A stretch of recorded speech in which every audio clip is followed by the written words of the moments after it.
Үлкен гүлдерді қайта-қайта пересадка жасауға болмайды. Не істесек болады? Грунты, топырағы басылып жатыр.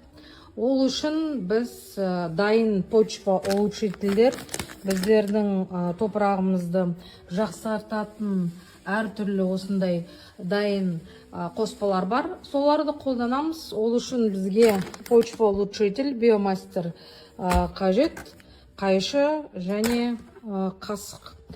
1 столовая ложка почва улучшительді 1 литр грунтқа қосасыздар.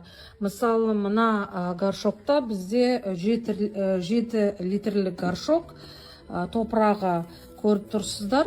Гүлдер кротон жақсы өсіп тұр, бірақ топырағы сәл уже түскен астына. Осыған біз қазір 7 қасық почва улучшительді қосамыз және араластырып жүреміз грунтымен. Пересадка жасамаймыз.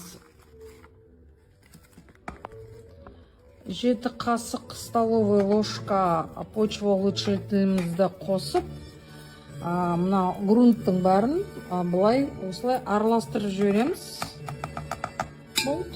Бұнда үлкен талдарды 2-3 жылда бір-ақ рет пересадка жасайсыз.